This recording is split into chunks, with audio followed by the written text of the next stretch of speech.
மணமேடைக்கு அழைத்து கொண்டு வந்து மணமேடையிலே அமர வைத்தார்கள். சீதாதேவி மணமேடையிலே அமர்ந்திருக்க அந்த ஜனகராஜ மன்னன் 1000 பெண்களை வரவழைத்தார். 1000 பெண்களை வரவழைத்து சீதையோடு வளர்ந்த அந்த வில் தனுஷையும் கொண்டு வந்து சீதை முன்பாக வைக்கப்பட்டது. ஜனகராஜ மன்னன் அறிக்கை கொடுக்கின்றார். அப்பா அரச மன்னர்களே, யார் ஒருவர் முன்னிலையிலே வந்து இந்த வில் தனுஷை கையில் எடுத்து ஓங்கி ஒழித்து விளைக்கிறீர்களோ அவர்களுக்கே என் அருமை மகள் சீதையை மனமுடித்து கொடுக்கப்படும் அப்படின்னு அறிக்கையை கொடுத்த பொழுது அரச மன்னர்கள் எல்லாம் ஒவ்வொருத்தரா மேடையில் மணமேடைக்கு வராங்க. ஒரு நாட்டு மன்னன் மேடையில ஏறுறாரு.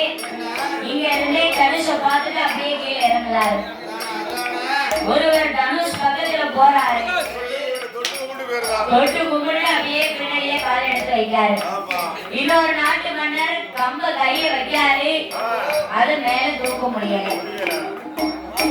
ஒவ்வொரு நாட்டு மன்னர்களா வருகிறார்கள், தூக்க முடியல. ஏன் முடியல? ஏன் முடியல? அந்த வெள்ளு பெரிய வெள்ளு, அதனுடைய கனமும் ரொம்ப வெயிட்டான கனம். அப்படி ஒவ்வொருத்தராக வந்து யாரும் ஒருவராலும் வெளியே வைக்க முடியாமல் பின்னணிக்கு சென்ற போது இலங்கையாலும் 10 தலை ராவணன் வருகின்றார். 10 தலை ராவணன் வந்து நாமல் இந்த வெளியை வளைத்து சீதையை மனமுடித்து போக வேண்டும் என்று சொல்லி அவசரமா மேடைக்கு ஓடோடி வீரனாக வந்தான். இல்ல கையில எடுத்து அவனால மேல ஓங்கி தூக்க முடியல. அப்படி தூக்க முடியாமல் வில்லை அப்படியே பூமியிலே கீழே போட்டு மன மேடையை விட்டு இறங்குறான். பார்த்தா சீதாதேவி, இந்த முரடனா நமக்கு மனவனா வரப்போறாம என்று நாம மனம் மருந்து இருந்தோம். பரவாயில்ல, அவனால வெளில தூக்க முடியவில்லை, ஒழிக்க முடியவில்லை அப்படின்னு சீதை வந்து அந்த ராவணனை கண்டு எளிதமாக நினைத்து மனதிலே நினைத்து சிரித்தாராம். அப்போ பார்த்தா 10 தலை ராவணன், ஏன் சீதா, என்னை கண்டா நீ சிரிக்கின்றாய்?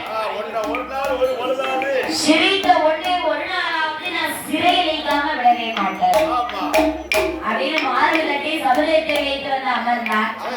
அந்நேரத்திலே விஸ்வாமுத்திரர் அபிராம பூமானை கண்ணி விடவ ஹரிராமச்சந்திரமூர்த்தி மணமேடைக்கு வந்து சீதை முன்னால் வைத்திருக்கும் வெள்ளை கையிலே தூக்கி வந்தார். வில் தனுசுவ கையில் எடுத்தார், மார்புக்கு மேல ஓங்கி தூக்கினார். அந்த பிரகாரமே அதிரும்படியாக ஓங்கி வெள்ளை வளைத்து விளைத்திருந்தார் ராமபூமான்.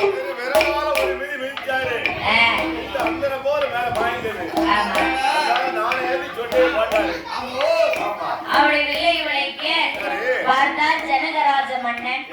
நம்ம உச்ச ஒரு மகள் அன்னை சீதையை அயோத்தியாலும் அன்பு நிறைந்த பாசம் நிறைந்த நல் உள்ளம் கொண்ட இந்த ஹரி ராமனுக்கே நாம் மனமுடித்து கொடுக்க வேண்டும் என்று சீதாதேவிக்கும் ஹரி ராமச்சந்திர பூமானுக்கும்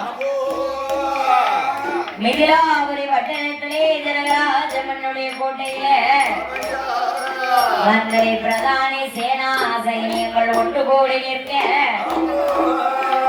எவ்விதமாக இதை திருமணம் நடக்கின்றதானா? சாமி அரோகரா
அன்னை சீதாதேவி இருக்கும் அருண உதயம் அதிகாலை பொழுதிலே சங்கு முழங்கிட சேனா சைனியம் மந்திரி தினானிகளால் ஒன்று முடிந்தீர்கள்.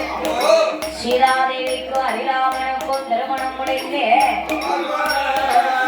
அயோத்தியாபுரி பட்டணத்திலே வந்து சிறப்போடே அமர்ந்தாரே.